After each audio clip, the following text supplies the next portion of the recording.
Good evening. Good evening. Welcome to the October Radio Amateurs of Greater Syracuse meeting here, club meeting. We'd like to start with the Pledge of Allegiance. Don't stand.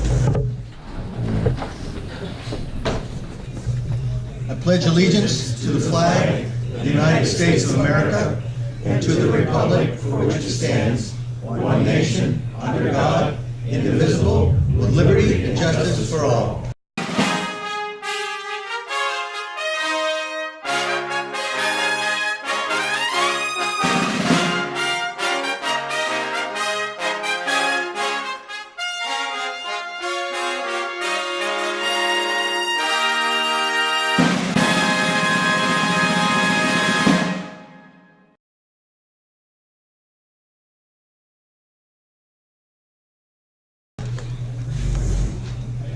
Meeting called to order by President Berry, President with the Pledge of Allegiance at 7 o'clock. 44 members and guests were present.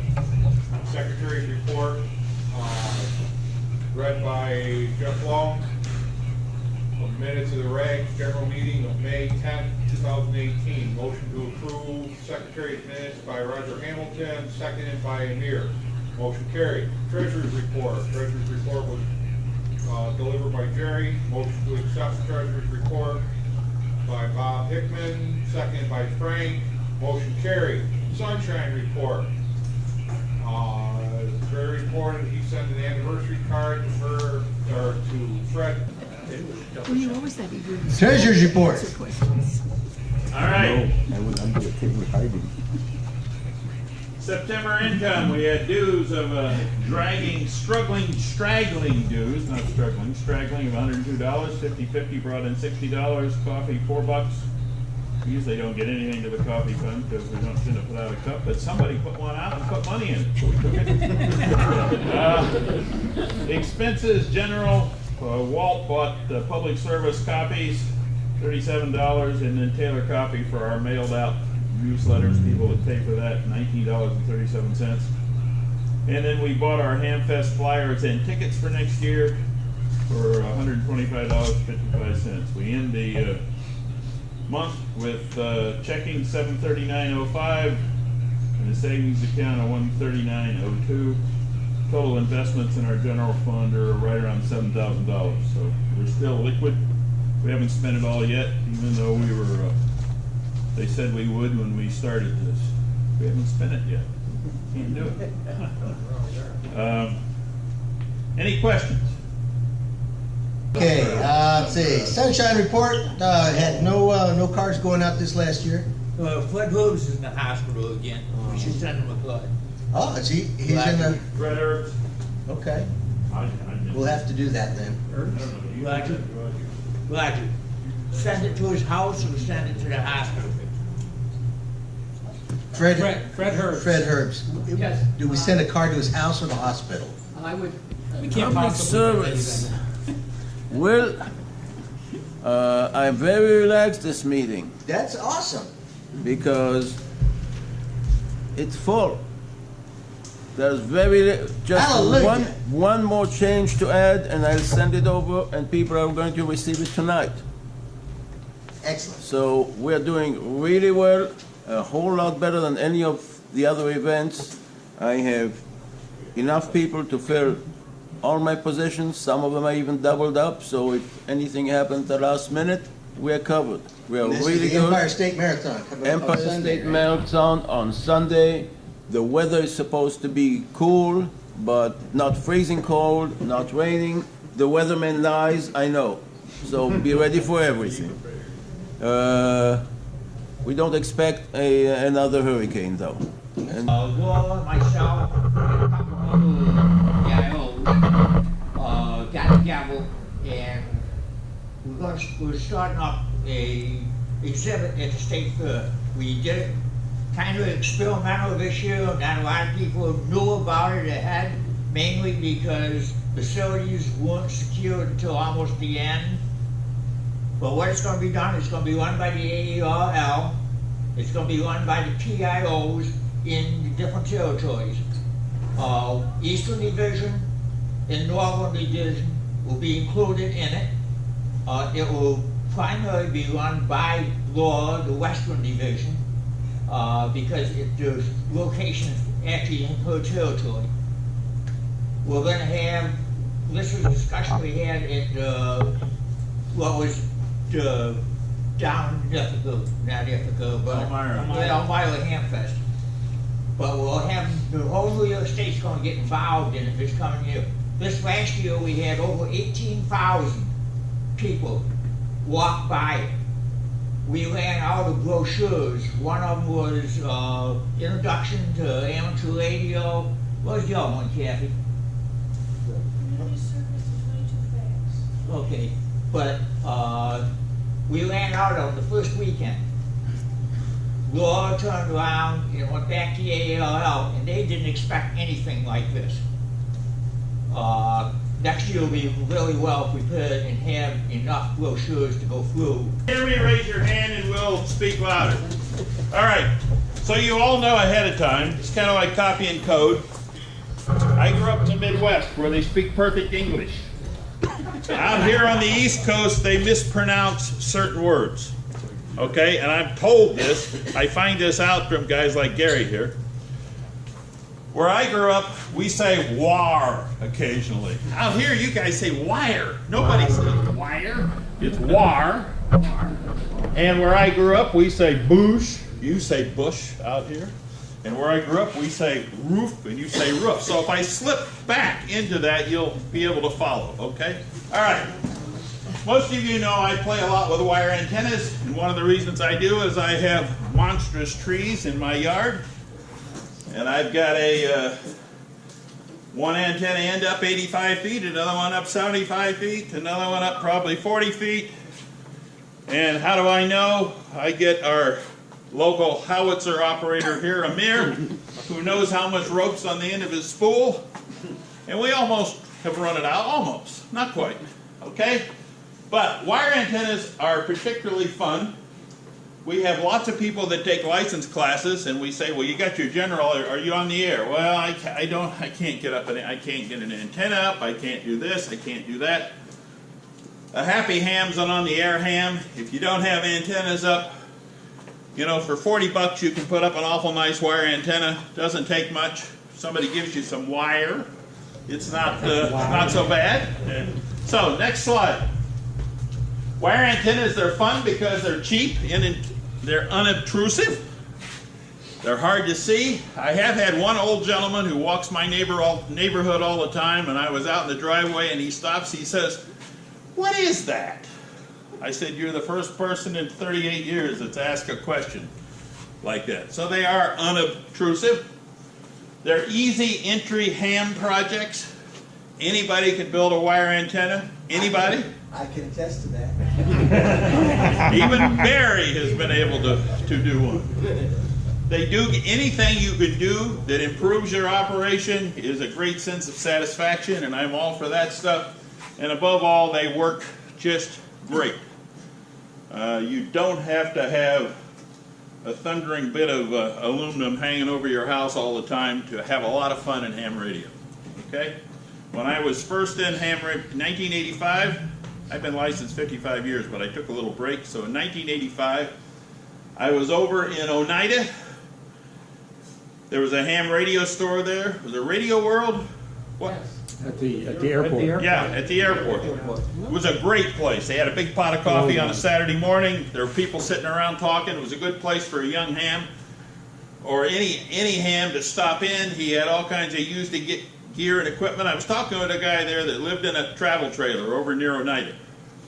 And he had a wooden peaked roof he'd put on top of the travel trailer to keep the snow load down. And when he did that, he strung a dipole, 40-meter zigzag dipole, up above his 40-foot mobile home, and he had worked 160 countries. So I said, whoa, this wire stuff works. So they all work. Next, Gary, thank you. So we're going to talk about some stuff that's pretty simple, some stuff you may already know, some stuff you may not have thought about. We're going to talk about the dipole antenna. We're going to talk about its sort of cousin, the doublet. We're going to talk about in-fed half-wave antennas, which most people in here may not know much about. We're going to go through some characteristic SWR plots, some loading and tuning techniques, and some ways to shorten any of these antennas so they'll fit in whatever you've got. Okay? Next. The simple dipole, we all know, is a half-wave antenna. You learned about this in any of your tech or general classes. They're half-wave. You get the length in feet by dividing 468 by the frequency in megahertz. The required lengths can be affected by how high you get them off the ground. My dipole at my house has a peak at 28 feet and runs off to trees on either end. It's, I don't know, I've worked 125 countries with it, but I have some additional wires on there for other bands, but it's an 80-meter dipole. It's what I use every Sunday night on the 3918 net. Next one. So the resonant length is based on this familiar equation. It's a good one just to have in your head. Typical lengths, 80 meters, 125 feet, 40 meters, 65, 20 meters, 33, and so on. Its typical impedance is about 72 ohms. So it's a little hard. Anybody tells you that they've got a well-tuned dipole antenna with a 1.1 to 1 SWR, you need to ask them a little bit more about that. It's a little hard to get there when it's 72 ohms. The bandwidth, most of today's modern rigs, the solid state ones, like to be under 2 to 1 SWR. Or you have to tune them because the finals don't like it. It's about 4%. So on 7 megahertz band, you can do the math. It's not a lot of bandwidth, and it goes up as you go. Okay? They can be straight. People say, I don't have room for 125 feet. You'd be surprised what you can do if you've got some termination points. They can be straight, they can be angled, they can be zigzag, they can be any shape you want them to be, or that you have, and it is way better than no antenna. That's yours, isn't it, Roger? Roger's got one that's somewhere down here, and they hear him everywhere. Okay? Is that before lightning or after lightning? We don't worry about lightning. Lightning is, you know, that's fake news stuff. That lightning, it doesn't happen. But I do have all my antennas are all disconnected. I don't believe in shunning to ground. I don't believe in anything. I disconnect. Everything's disconnected if I'm not operating, period. Just like we pull plugs on computers and everything else when you hear thunder. It's just not worth the trouble. I have a brother-in-law that lost the whole corner of his house with a lightning strike. So you can't outrun that. Next. Sometimes we use balance. Balance are balanced to unbalanced. A dipole is a balanced antenna. A coaxial cable is an unbalanced cable. So you either have to use the coax. If you don't use a balun, you're using the coax shield and the center core. You're using that as part of your system. Okay? They're available in 1 to 1 and 4 to 1 ratios. You can feed them with just coaxial cable. Dipoles you can feed. Early when I was a kid, get up on the roof. We had a center insulator, and we took the shield and strung it out and attached it to one end, and we took the center to the other end, and used some electrical tape to hold the cable up. It works fine. Now I use coaxial connectors. Okay. 1 to 1 balun at the center feed point uncouples the RF, so you do keep it out of your shack. Don't have to do that if you don't care. I do. 4 to 1 balun we usually use. We'll get to doublets next. We usually use those with doublet antennas. Next one. Dipole characteristics. They tend to be good for a single band or a odd multiple. So a 40-meter dipole can be used on 15 meters very nicely. 80-meter dipole, no. Unless you've got a serious tuner. Remember that you can also modify them by fanning, making a fan dipole, which has 80 meters, 40 meters, drooping down like that. You can trap them. I don't see those too often anymore, but they're trap dipoles where they use traps so you can use different parts of the hung antenna for different bands. Or you can use parallel wire dipoles. That's what I have, one of those hanging up, and it's good for 80 through 10 meters. They're omnidirectional when they're less than a half wavelength high, and it's really hard unless you've got some serious hardware or trees to get anything but a 20-meter dipole half wavelength high. 40-meter dipole, it's a little hard to get anything 65 feet in the air, okay? But they're omnidirectional, which is not bad. You can talk to everybody everywhere. You hear everybody from everywhere though too, so, you know, but it's okay. Next one. Center conductors, center connectors. When I was a kid, we did this. Just an old insulator, and we ran the shield to one side and center conductor to the other, and we looped the coax around and taped it so that it didn't pull on it. It works. But there's all kinds of commercial center conductor, center insulators now that have SO239 connectors on the bottom of them that you can screw a cable onto. And in the middle is a typical Unadilla one-to-one balun. Unadilla, if you don't know, is right over here at, started right over here at Unadilla Forks, or whatever the name of that little place is south of Utica in Rome. Next one. Remember, they don't have to be horizontal. You can have inverted V's, you can have slopers. The important thing is to have wire out there somewhere. This would we would call a sloper, that would be an inverted V. So, if you have a house, don't have any trees. My God, what am I going to do? You can get a little bracket, put it on the gable of your house, run a pole up 20 feet, hang a antenna from that, and run the ends out 6 or 8 feet in the air with a pole holding them up. Okay? So it's pretty straightforward. Question. Yes, sir. Do the poles have to be metal or not? My poles are, my support pole is metal. Doesn't seem to, but I haven't, let's just say it works. It may not be pure, it might be better with a fiberglass pole, but mine isn't. And the ends go off into the trees. If you're using, get the doublets, if you're using twin lead, you got to be careful with metal poles and being too close. As an example, we'll talk about a doublet here. In my doublet, when I originally put it up, I brought the 450 ohm twin lead around the side of the house, and I was probably about a foot from a downspout. I didn't like the SWR. I put it out about 4 feet away through a little tree that's out there, and it's perfect. So you got to watch out for things like that. But as far as a support pole, no. There are a lot of people have dipoles, all kinds of antennas hanging off from towers. So, you know. Remember, the formula, that 468 over F, will get you close, but you always need to play to get the best SWR. When I was a little guy and used to be, or a bigger guy and could climb ladders and get up on the roof, I didn't have a rig that had an SWR meter, so I had a rig with an SWR meter. I didn't have any other way.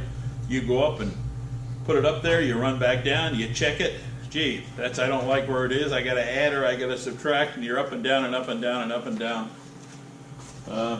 Rig SWR meter works, antenna analyzer works. I try to get close with it as high as I can reach, stretched across my yard, and measure the SWR and get it about where I want. But when I get it up in the air, where it's at, it's always different, and I got to play with it. Shortening is easy. If you got to lengthen it, you just add a little tail to the wire on the end and just let it hang down. It's fine. It's like a trim tab. And remember, there's always backup, just the other arrow. There. If you plot out these, you'll always have some null point of SWR, which will tell you where you're at. If you're a code operator and you like to work the low end of the 40-meter band and you don't care about the sideband end of it, you aim it at 7050 or something like that.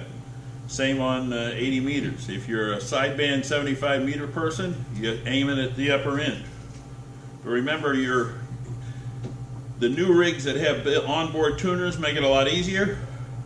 because you can tune my Yaesu 450D as well as my Kenwood 590. It'll tune a 10-to-1 SWR very nicely. But my old TS 930S, which I still like to run, it's good for 3-to-1. If you're beyond that, it's not going to tune. It'll just sit there and keep running and smile at you. Next. Okay, doublet. Remember, we said the characteristic impedance of a dipole is 72 ohms. Characteristic impedance of this person is thousands of ohms, depending on where you are. It could be 1,000 ohms, it could be 500 ohms. You try to aim for something greater than a half wavelength to the lowest frequency you want to operate. So the longer, the better.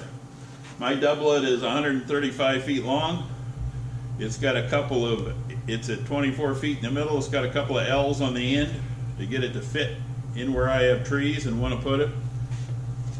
It's fed with 450 ohm ladder line. We've had a speaker here before, Randy Chrisman, who loves to build ladder line. He likes to run a kilowatt. He says it's only a kilowatt. He makes his out of insulators that are from electric fences, and his have got 6-inch wide things. You know, so there's different approaches. I use 450 ohm ladder line. You have to use an antenna tuner.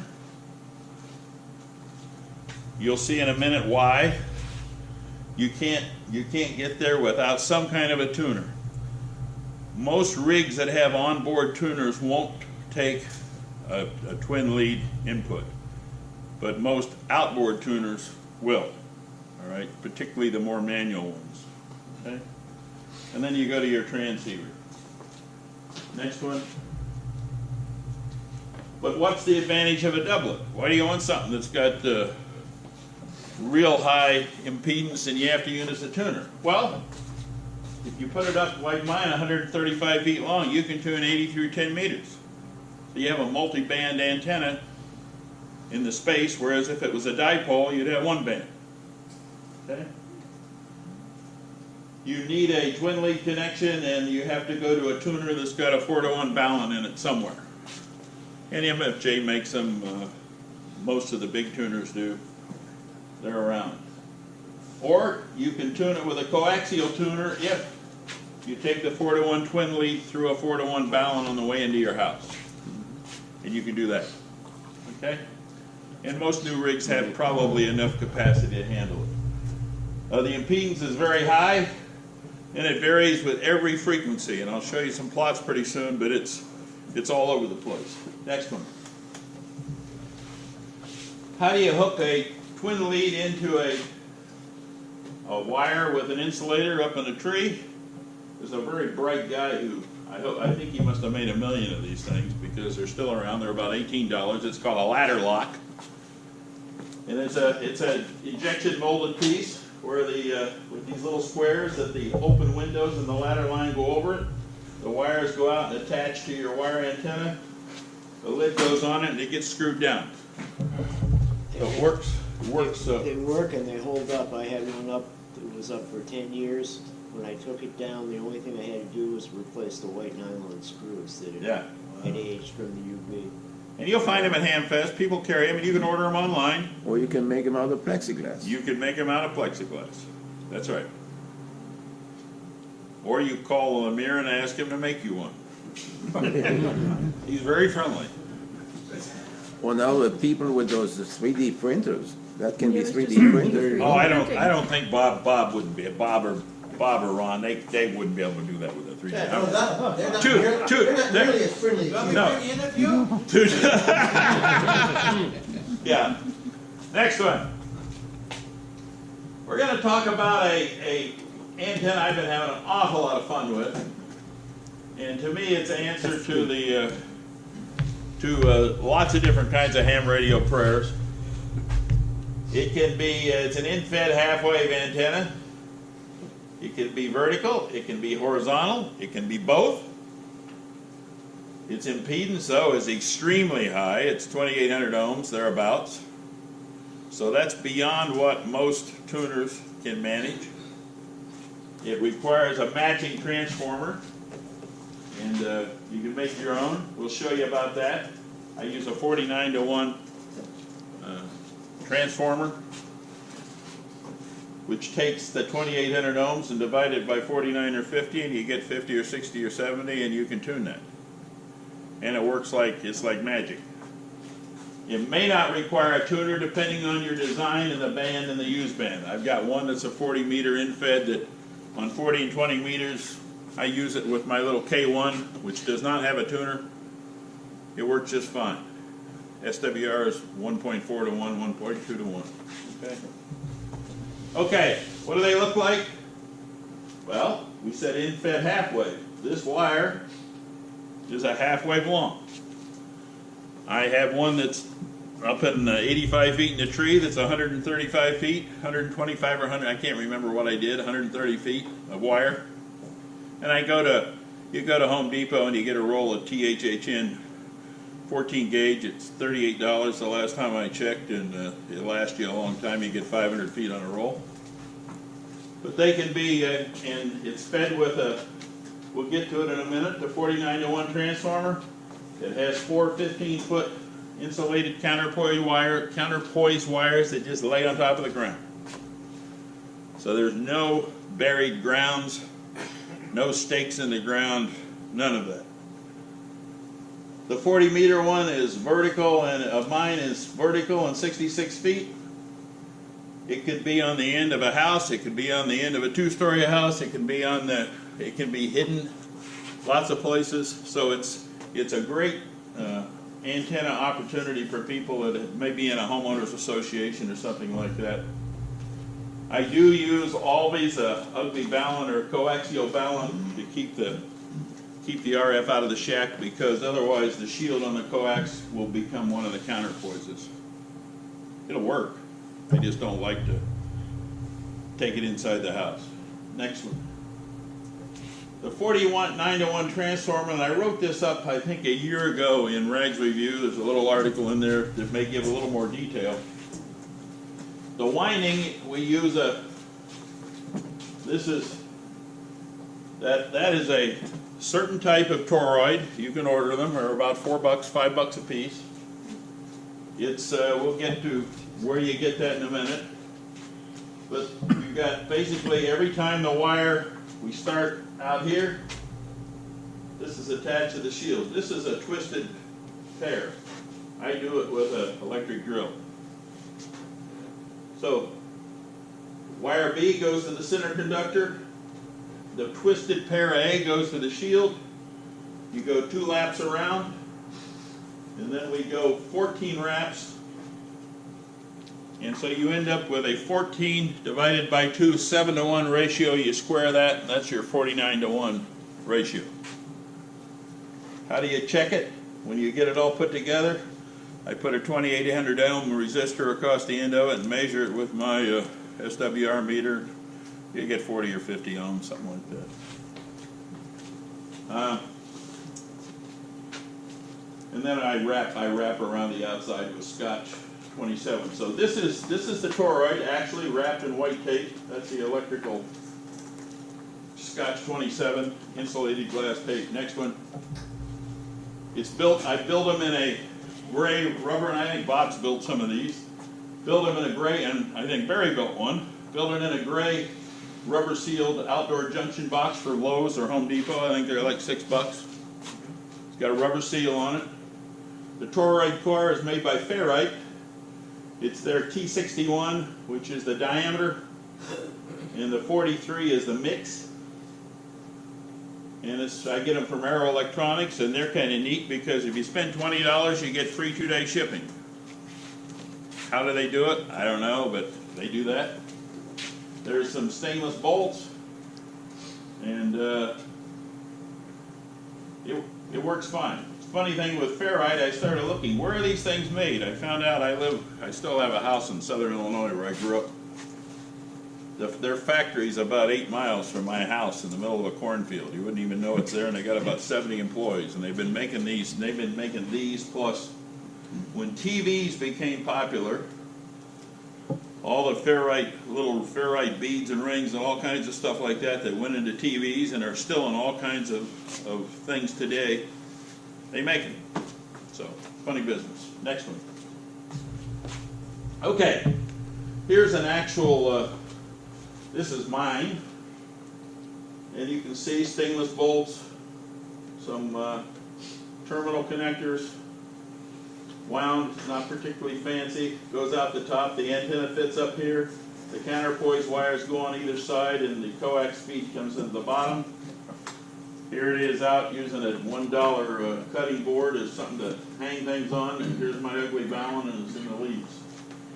This is one made by Morgan Bailey, who used to come to ham meetings. He's now up in Bangor, Maine, NJ8M.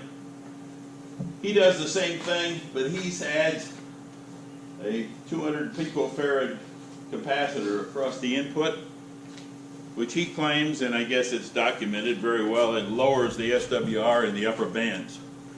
So while mine may be pretty good on 80 and 40, 20, 15, and 10 will be higher SWR. You do that and it brings it right down. Why, I'm not sure. I got to think about it, but it works.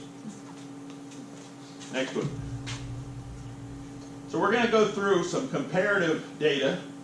All of these are on my antennas without a tuner in line. So it's just what you're getting on a raw antenna. They're measured with my MFJ 259B antenna analyzer. We're going to look at the doublet, which is at 24 feet with zigzag ends, fed with a 40 feet of 450 ohm twin lead.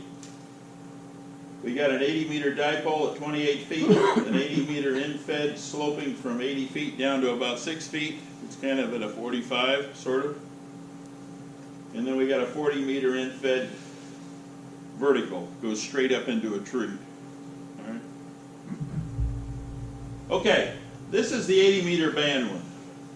The 80 meter end fed, you'll notice, is from like 3.5, the bottom of the band. When we get you know, it's around 2 to 1, up to 3.7, then it creeps up to 3 to 1. Even my old 930S will tune that, but anybody's antenna tuner will tune that across the whole band. The 80 meter dipole, on the other hand, I've centered it at like 3.750, 3775, something like that. It's 2 to 1 over this range, 3 to 1 over that range. Typical dipole SWR. My 930S has trouble with this end of the band, with that antenna, and it's okay up here because it can handle about 3 to 1. My other more modern rigs, the 450 and the 590, which have the little clickety-clack relay gizmos in them, can handle it very nicely, either one. The 80 meter doublet, on the other hand, its SWRs are all 20 to 1 or higher. In fact, the 259 tilts at 225 and it says greater than 25 to 1. You're not going to tune that with anything, except a really nice big tuner. You're not going to do it with most onboard tuners on rigs. Next one. All right, here's some SWR data I plotted from 3 to 30 megahertz. You know, when it's a slow night, you got a glass of ice and a quarter of a bottle of whiskey. You know, you can have a lot of fun, but you just go, you know, 3, and then you make a little chart. You go 3, and 3.2, and 3. You know, work your way along. Okay. The in-fed half wave. Let's go to the doublet first. You know, 25 to 1, you'll hit an area here around 5 megahertz or more where it'll drop way down. You'll hit another area, but in between you're everywhere. And how you go about tuning those so that those dips end up right in the middle of a ham band, I'm not sure how you do that, okay? But my large 10 tech kilowatt tuner will tune that doublet right down across all those bands very nicely. It has capacity to do that. So you go and you tune it, you make a little chart. So for this frequency, you use this knob at this position, the capacitor at this, the inductor at this. The in-fed half wave, on the other hand, while he's not great, he still stays down in the 3 to 5 type range, and I can handle that with my 590S. Morgan Bailey, NJ8M, he says, that's terrible. Should be 1.5 to 1 across the whole band. You need to add capacitors. I said, well, I'll get to that someday, Morgan. But I'm really quite happy this antenna allows me to work all over the place. Next one. This is my 40 meter in-fed halfway. Remember, it's a vertical, goes straight up a tree. Let's see here, we got on the 80 meter band. Remember, this was the old plot from the 80 meter in-fed. 40 meter in-fed, they don't like it. It's too short. So he's up around 5, 6 to 1 all the way along. Okay? Let's go to the next one, which will show the 40 meter band though, with the 40 meter in-fed halfway. Look at this.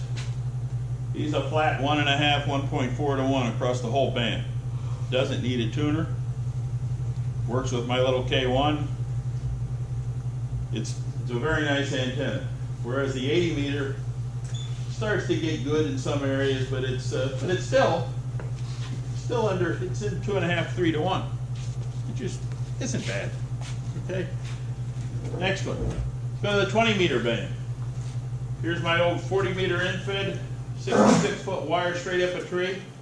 It's flat. So for 40 and 20, you can use it on any rig. Doesn't need a tuner. You can't see it because it's straight up a tree. You could run it up a fiberglass pole at the end of your house too. Okay. Whereas the 80 meter in-fed runs a little higher. Next one. And at the end we'll ask for questions, but let me move on to how do you shorten these things? People say, I'd love to have a full-size dipole, but I don't have a yard that'll handle 135 feet or 66 feet. Well, you can shorten. And there's a great website, K7MEM, Martin Meserve is his name. He's got some really neat interactive calculators. And you can go in and for a shortened dipole, you can plug in these various values. How long? So if you've only got 100 feet and you want to operate at 80 meters, so you got 100 feet.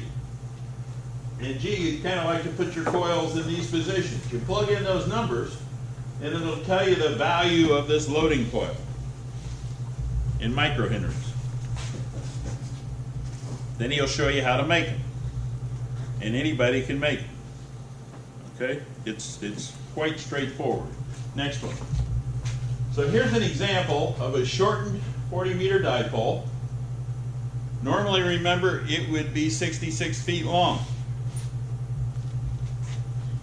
This one is 30 feet long. It's a lot shorter. Everybody's got 30 feet somewhere on their property.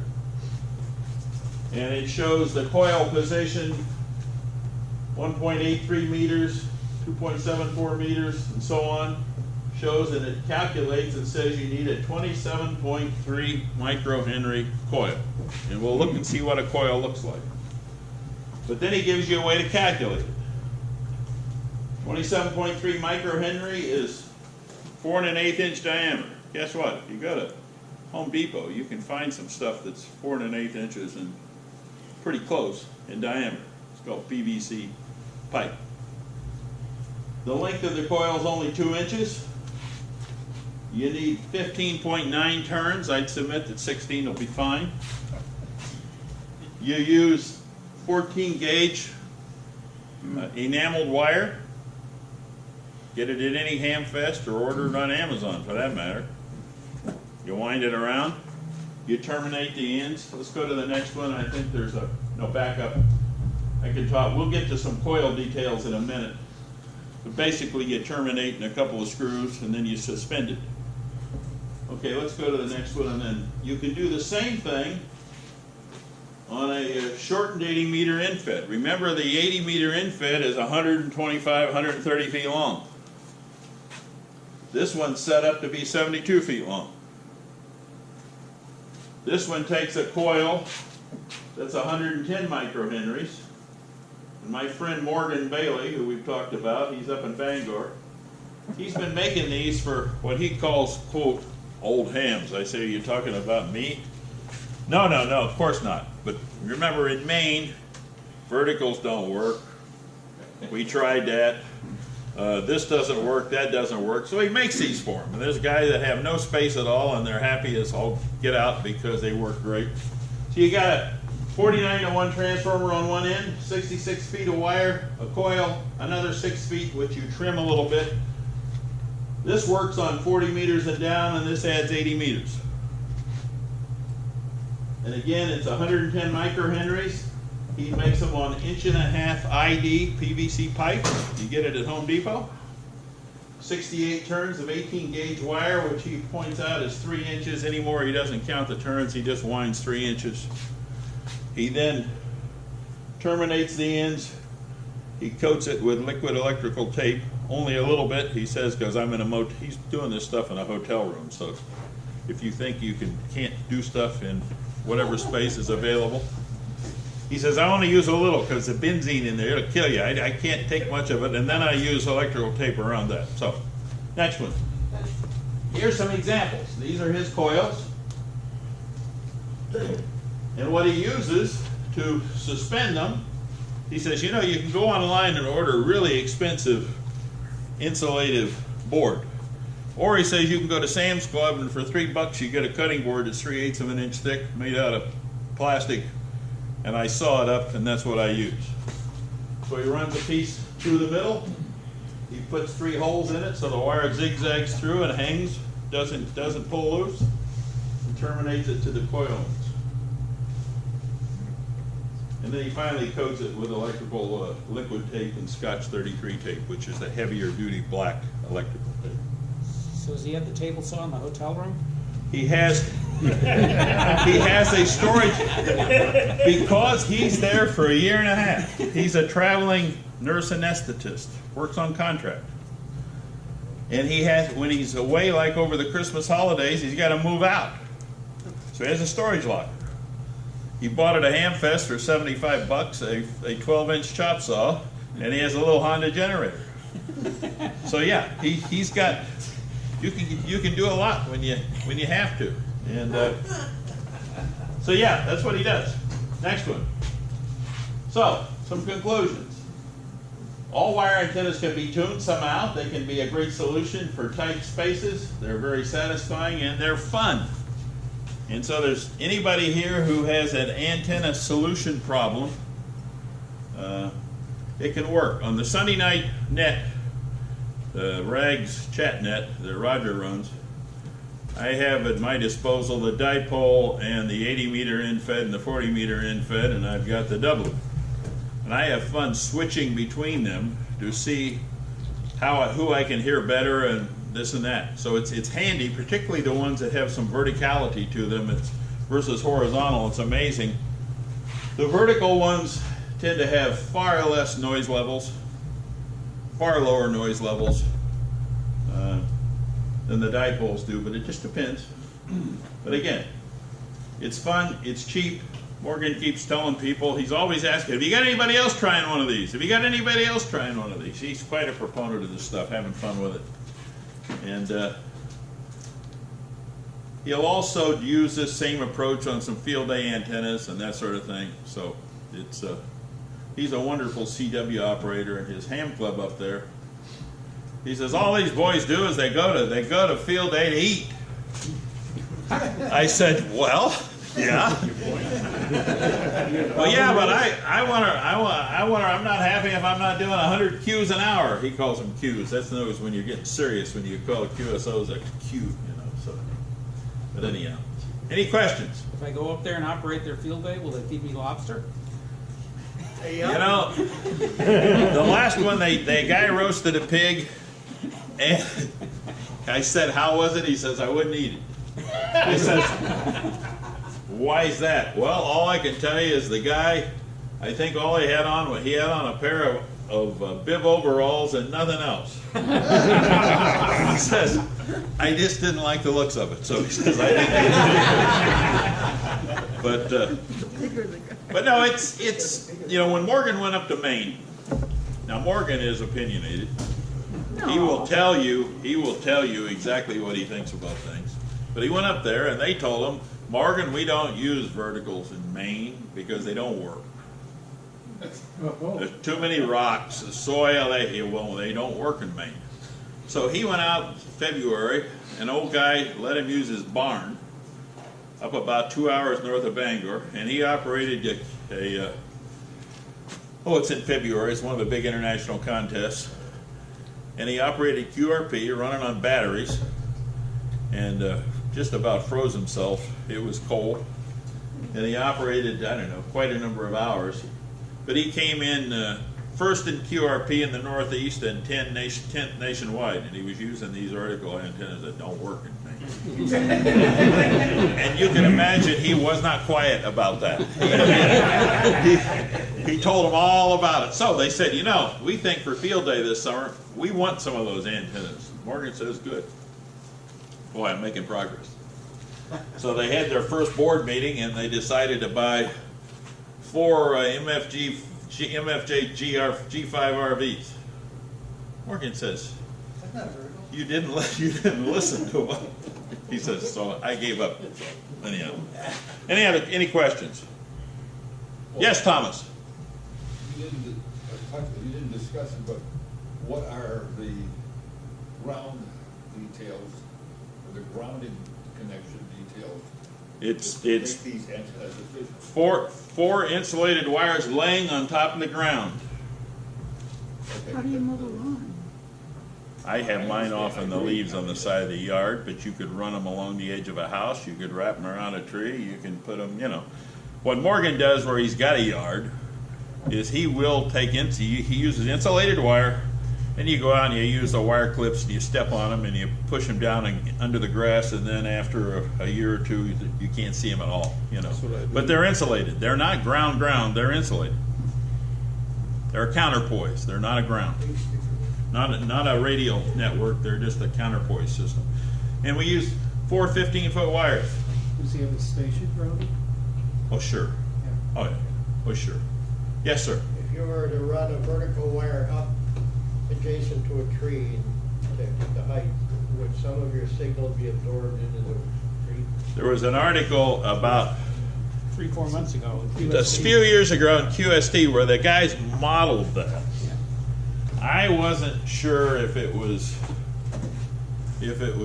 real science or just a modeling exercise. All I know is that I don't notice any difference, but what do I know? I mean, I may be missing a station in East Afghanistan or something that's on the other side of the tree. I don't know. It has to interact somewhat, but it's certainly, and it, you know, the tree's got water in it, it's got moisture. So. The other thing is, the old guy in Maine, if you asked him if he's lived there all of his life, he'll say, not yet. Not yet. or if you ask him at an intersection, this says Bangor this way and Bangor that way, does it matter which way I go? And he's, not to me. Yeah. Any other questions? I would just encourage people to, if you have a situation, there's nothing wrong with a simple dipole. You can work the world. I've worked my dipole hanging in the trees. I worked 125 or 30 countries, and I'm a recreational DXer. I work whatever I can hear and work. I'm not serious about it at all. So, you know, you can have an awful lot of fun, but you have to have something in the air. And I'm a much stronger proponent of this approach than to me, loops are fun, but they're narrow, real narrow. This thing that looks like a circular coil with a birdhouse, ISO something that you see advertised in the back of QST. Yeah, it'll tune on everything, but so will that antenna over there. Okay, that was here. You know, so Light bulbs work, too. light bulbs. I've got some data on a guy that worked a lot of people with a 250-watt light bulb on a post behind his house. When I was a youngster, we used to load we didn't have SWR, we didn't have anything like that. We didn't have power meters. You put a T60, night T60, you put a 60-watt light bulb on the back and you tuned it for maximum brightness, you know. She's good. Then you hook up your antenna. Yes, sir. One more question, kind of related. Yeah. Last weekend, there was California QSO party. Yeah? And I was making a lot of contacts, but some of those guys that were calling CQ would say CQP. Well, what the heck does the P mean? They have to, Pacific. Probably could be Pacific. Yeah, you're right. Could be Pacific. Could be they're looking for Hawaii or Micronesia or Australia or somewhere like that. It's possible. I've never heard. I don't know. never heard of them. I don't know. I don't know.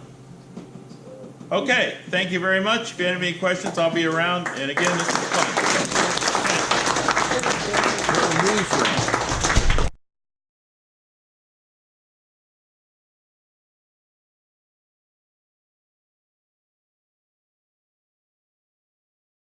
You pass. Good evening. Wow! Welcome to the September meeting of the Radio Amateurs of Greater Syracuse. Let's all stand for the pledge.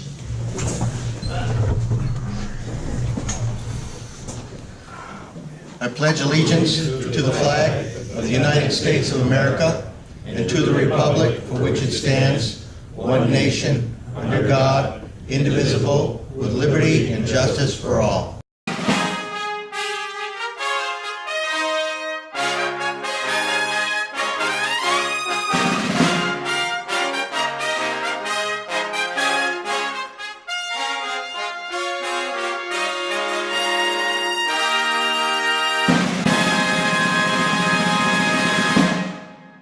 For May 10th, meeting called to order by President Dave Rice, KC2HO, with the Pledge of Allegiance at 7:10. 36 members were present. Secretary report, Barry KED2MCB read the minutes for the general meeting of August 12th. Motion to approve by Rich Bell, KC2CZK, seconded by Ron WB2WGH. Motion carried. Treasurer's report delivered by Barry. Motion to accept the treasurer's report was made by Mark K2MTE, seconded by Bob N2FK. W. That's not a W, but that's okay. Motion carried. Sunshine report. Barry reported send a get well card to Herb. WB2PEM. Public service. N2IK reported that the next event will be June 9th. YMCA Triathlon at Green Lakes, which it now is located back at Green Lakes instead of Jamesville. K9 CHP reported he has created a new mailing list for public service and requires all interested in participating in our public service events to sign up on the RAGS website. Field days, NK2C reported first field days meeting will be Monday, May 14th, Onondaga Free Library, 7 o'clock. Hamfest, Roger W2AE reported all is going well for the Hamfest planning, and at that time we had sold over 400 tickets. Lark K2CHP reminded everybody of the meeting that will be in 2 weeks at this facility. Boot camp for April is RIF in the home with NY2V. The program will be Boxology, KD2KKG, no old business. New business, KC2HO. Brief the members on presenting the board to donate $2,000 to LARC to support the continuing efforts providing repeater coverage in the area. Whereas all the members benefit for the use of these repeaters, and whereas support and maintenance and upkeep of these repeaters contribute to the overall good health of the amateur radio in the area. Report. Can I yell on this? I don't. No, you don't need to. All right. Don't break the window. I'm going to quickly go through June. We got June, July, and August. August is a non-event. There's nothing going on in August. But June is a heavy expenditure time. We had general, we got copy expenses. We got to pay our P.O. Box 88. It's $166. We pay for our field day food, some other supplies for field day, that sort of stuff. We also paid out two scholarships, two $500 scholarships to Chris Lloyd and Rebecca Lloyd. And so that's that one. If we look at July, we got mostly Hamfest related expenses, but under general we pay the hall rental here. This room costs us $55 a month. That's why I like to see a full house like this, and we divide it into 55, and it's only $1 a head or something like that. You know? So it's a good deal. So we pay that until the end. We've paid that until the end of the year, so we're all covered. Anyhow, we end up the summer coming into this meeting with, in the general account, $631 in checking, $139 in savings, and we still have some old dues rolling in, so we will be all right for the end of the year.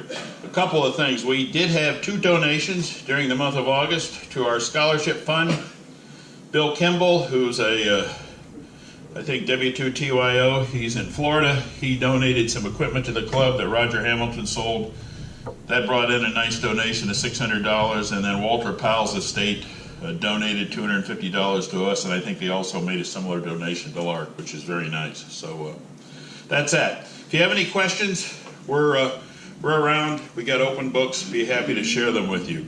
One other quickie. The board at our last meeting, we agreed we will have not done it yet. It will happen in the next month or so. We're going to put a paper. Actually, I might as well get started. You think I really need that? Yes, you do. You got any tickets? Okay, well, here we go again, folks. It's not Yes, Elmira yet. I'm about to start selling Hamfest tickets in Elmira, and then from the rest of the year on. Last year, you folks did fantastic. People were coming to me asking me if I had tickets. You did. I didn't even, if I looked at somebody, they'd say, "You got tickets." And they weren't kidding. They bought tickets. So we sold well over 400 tickets. The Hamfest was a tremendous success. And I'm planning on that happening again. We're going to sell 4 tickets, 5 tickets for $20. 4 tickets for $20. You get a free ticket. 5, sorry. 5 for 20. 5 for 20. And you get a free ticket that way. And it worked out so good. People were coming to me after the cutoff date, which was May 1st, so we decided to extend it to June 1st this year. So the cutoff for 5 for 20 will be June 1st, and I'm hoping that you folks will come out of the woodwork like you did last year. It was just amazing that people, and even at, like I've told you, people that see me at other Hamfests come up. I have that big sign set up that Frank gave us there to use. 5 for 20. People come up and say, "Give me 5." So it's not only our group here, but people from out of town. When I go to Elmira, last year was kind of a bummer. It poured rain, kind of a freezing rain.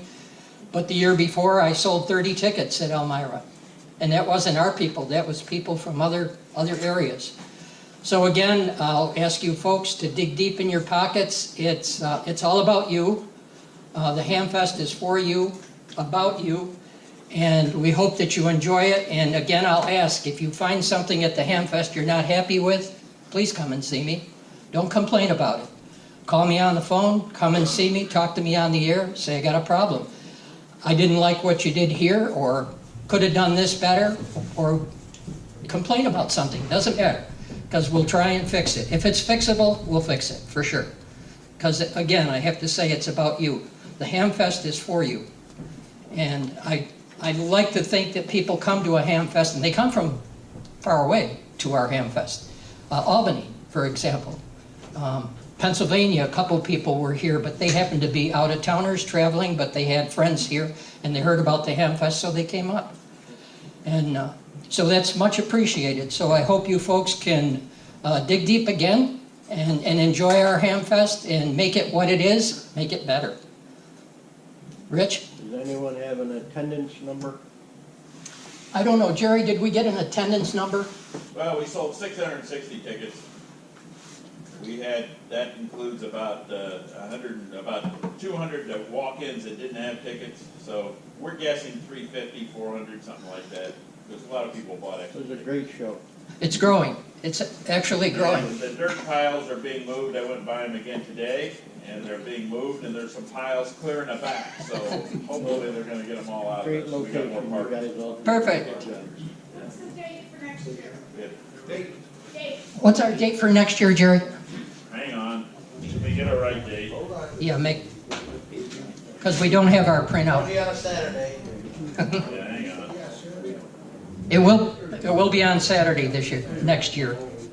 It is the 6th. July. Pardon me, it's the 13th of July. The first Saturday after the 4th, I It's think the that's 6th of July, pardon me, 6th of July. July 6th? Okay. 6th. Don't have the printouts yet or the tickets yet, but guess what? 4 people have spent $20 each to buy tickets that aren't printed yet. That's fraud. isn't That should it? tell you something. Isn't that fraud? I don't know.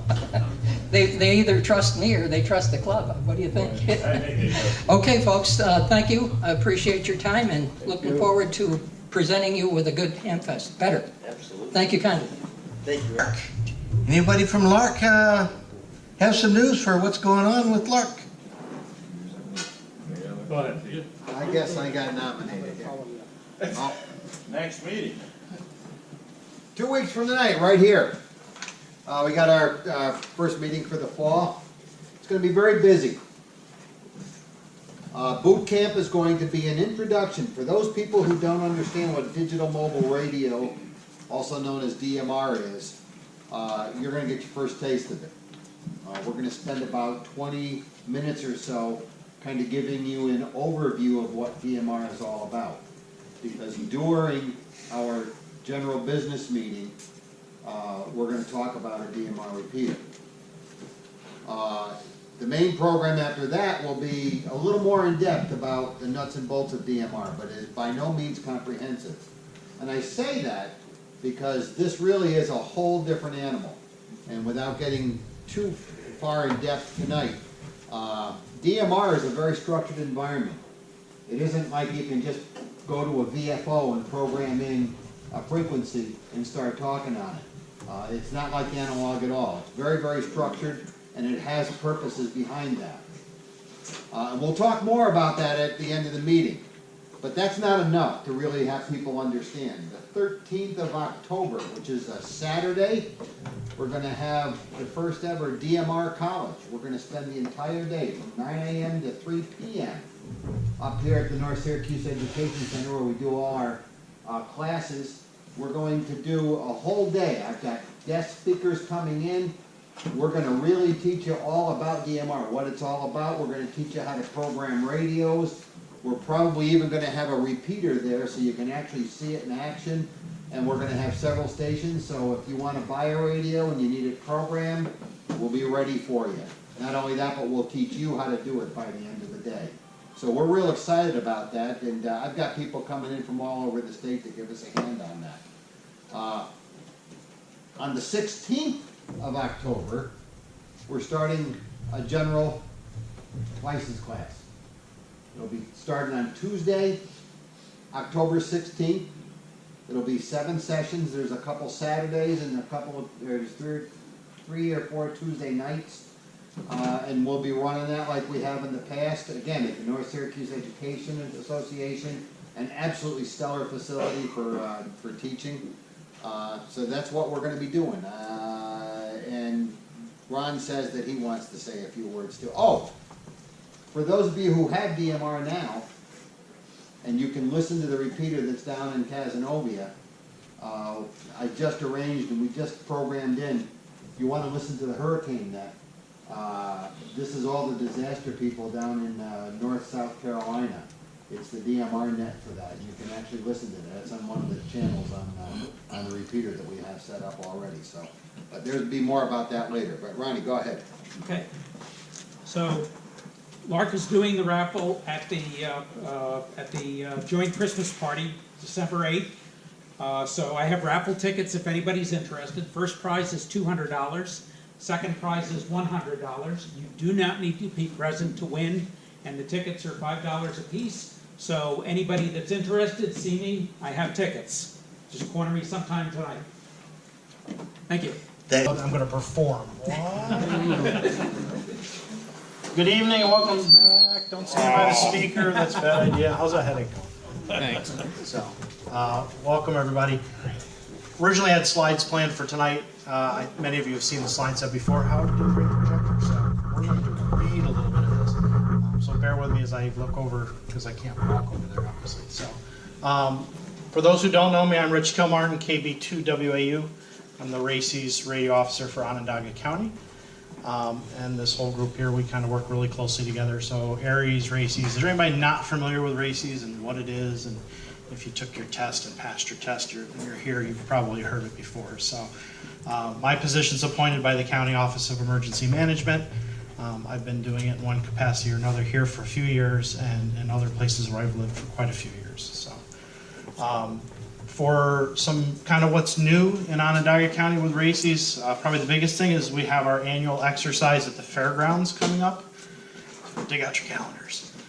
It's a daytime exercise, and I know that's difficult for a lot of folks, but this is the joint radiological drill between Onondaga County and Oswego County. It's actually Oswego County's drill, but for those who don't know, we are the reception center in the event of an event at the nuclear plant up north, the reception center for getting people decontaminated and registered with Red Cross and out to shelters takes place at the fairground. And we train annually on that. That will be October 17th, which is a Wednesday, just to make it doubly difficult for folks. And it usually starts about 8 or 9 in the morning. We're usually done by noon. So that's one where it could definitely use some extra hands. You do not have to have a whole lot of experience. If you, in fact, you don't have to have any. I'd love for people to come. I know it's difficult to get a turnout on a weekday, especially a work day, but it's a great drill. I think the plans are to use it also for the SET this year for the area side of the house. And we usually have several stations set up. We do communicate back and forth with Oswego County and sometimes the adjoining counties, depending on who's available. And you also get to see a little bit about how the rest of the training, because all the other agencies come and run through their evolutions, so Department of Health and so forth, so it's pretty interesting. So again, that's October 17th, which is a Wednesday. If you have any questions about that or about RACES in general or Onondaga County RACES, probably the best way, the email address is Onondaga RACES, it's all one word, so Onondaga RACES, R-A-C-E-S. at earthlink.net, and that'll get an email over to me. The net, the monthly net for ARES RACES, which traditionally used to be the first and third Monday, and then it was the third Monday of every month. We're suspending those for the time being, mostly out of participation. It conflicts with several other nets that are very, very popular and very much worth participating in. So rather than continuing that on the third Monday, we're going to move to more of, we had a meeting the other day, more of a quarterly on-the-air exercise, which we will try to have probably on or towards the weekends, just for short windows where people can check in, perhaps even at different times, to help out with availability. Everyone's busy, everyone has a lot going on in their lives, and also to avoid some of those conflicts with the other nets. We're very fortunate in this area to have so many repeaters and so many nets. I've lived places where that was not the case. So we want you to participate. Frankly, some of the best ways for you to train for our needs for emergency communications is to just get on the air and practice. The best way to know your equipment, the best way to know procedures, the best way to learn how to communicate is to just communicate. Which, the nets, the activities, the contests, all the things that are going on in ham radio satisfy that. So, just get on the air and be active. That's a big deal. As far as Onondaga County races goes, I think Walt's going to talk a little more, maybe Amir, about the changes in ARES.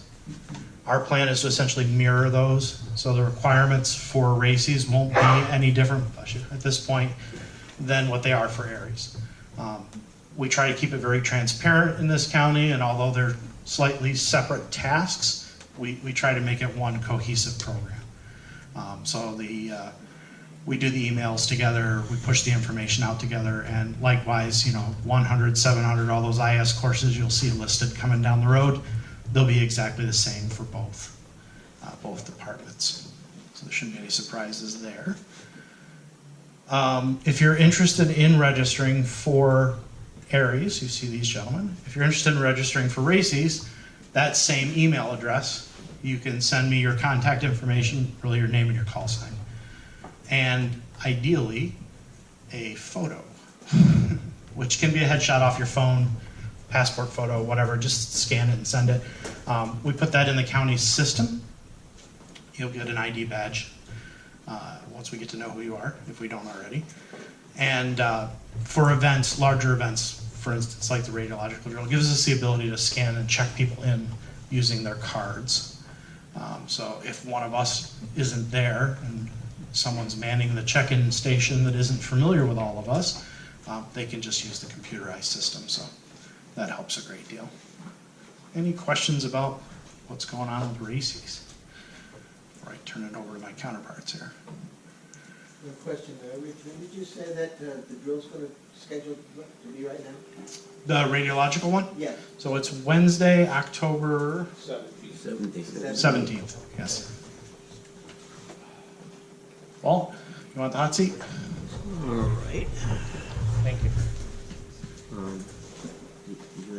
Anything you want to say specific?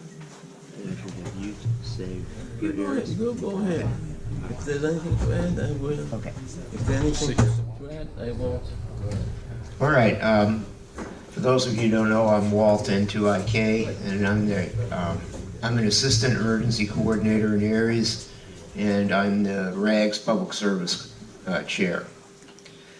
The ARRL is rolling out a couple of changes to ARES, and you'll see that manifest itself in two major things. One is they're coming out with an online system, a computer system, that you'll be able to go to a web page and register for events that you volunteer for.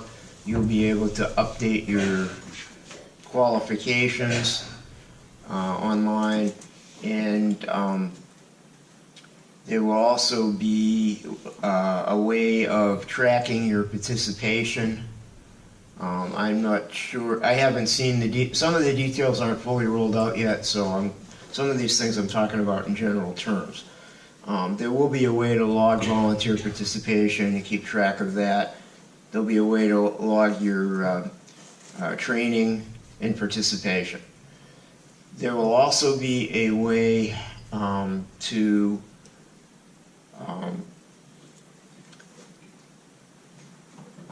register to volunteer for particular events. There may be mutual aid handled through the webpage if another county asks for volunteers for an event that's happening in their county, that you'll be able to decide you want to respond to that request. You get on and respond. The other county people can see your training record and your qualifications, and then they can invite you to participate if they want.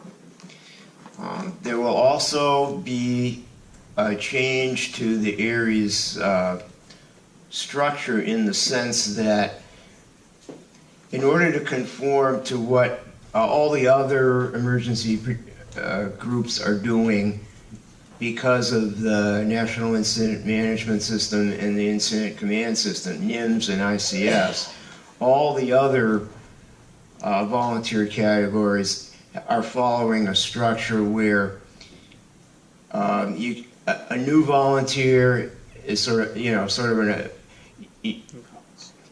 a novice, or you're a newbie. You participate, and then you have a period of time, typically a year, to take the required prerequisites to be a regular member. And those requirements are not going to change. There'll still be the ICS 100 and 200 and 700 and 800, which are all available to take for free online. And so after you've had those, then and you've had a minimum amount of experience, then you're a fully qualified regular member.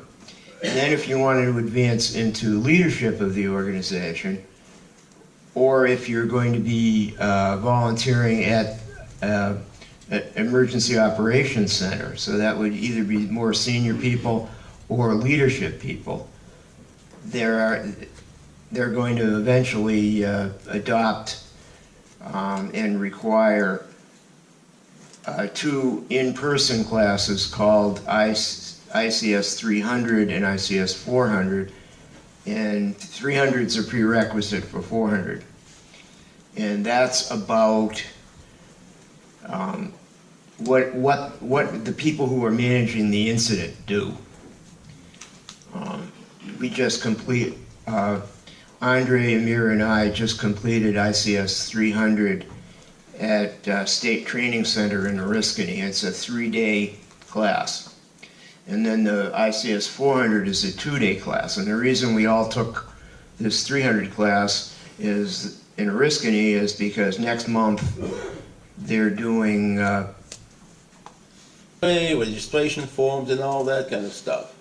I'm not going to start typing them even in a spreadsheet because I'm going to have to redo the same work. So I'm waiting for the ARL to come with their system, and then we'll put it all in place the way it belongs. Other things that we're doing in public service, but it also has a repercussion on ARIES and RACES, is we're trying all kinds of technologies. We have been trying and quite successfully using DMR, first as just a back channel among some of us.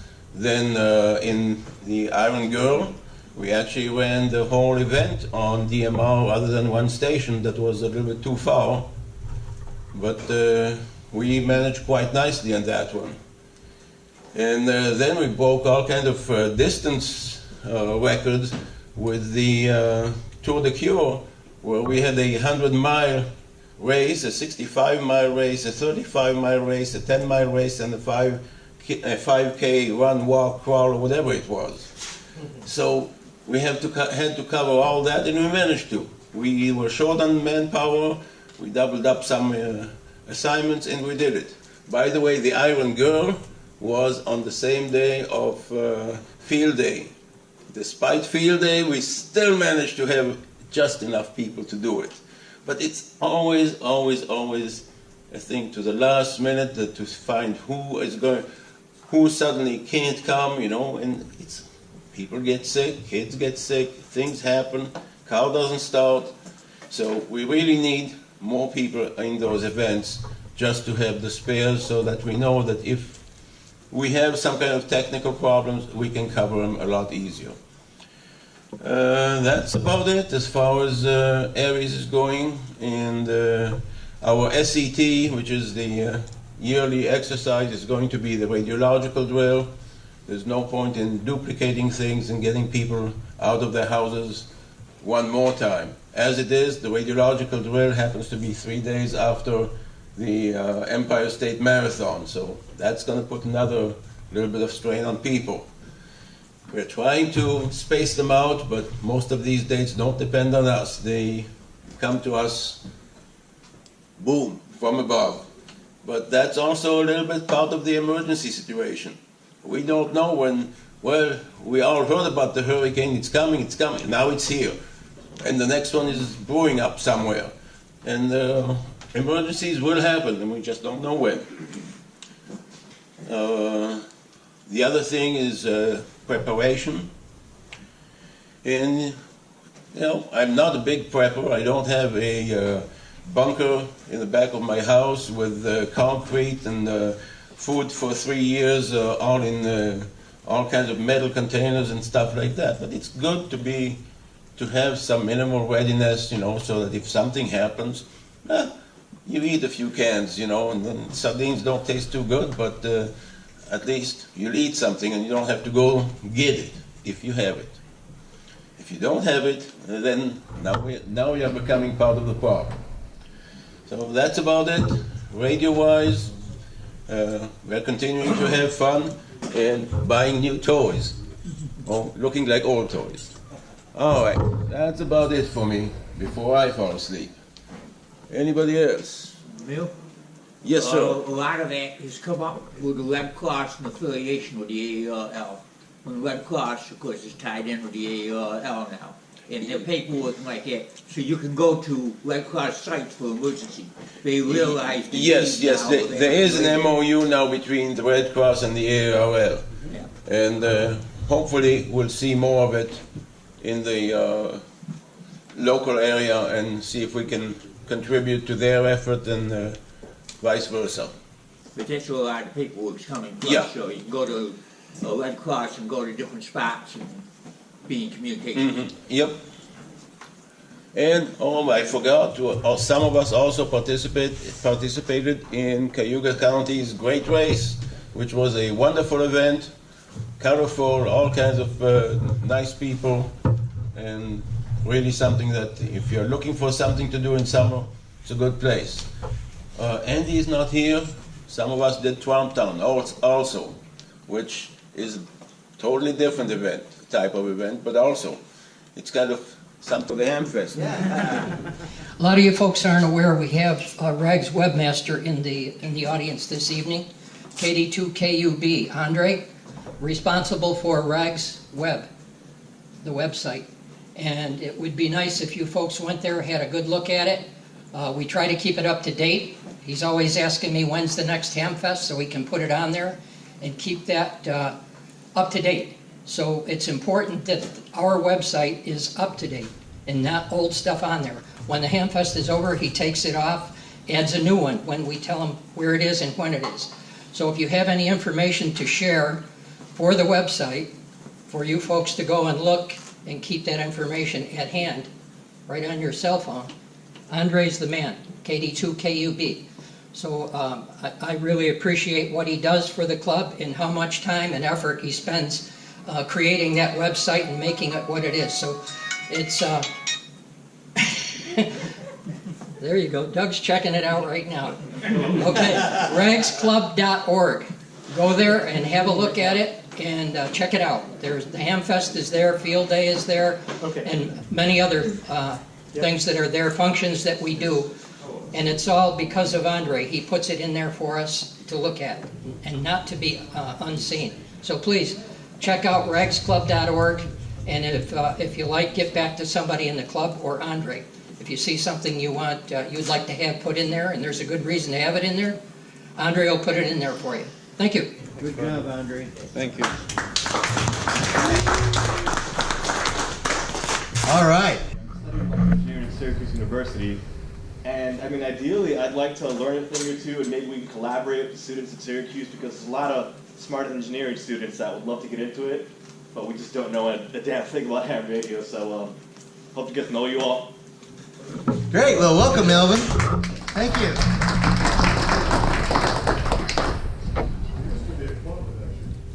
Yeah, I heard. Not anymore.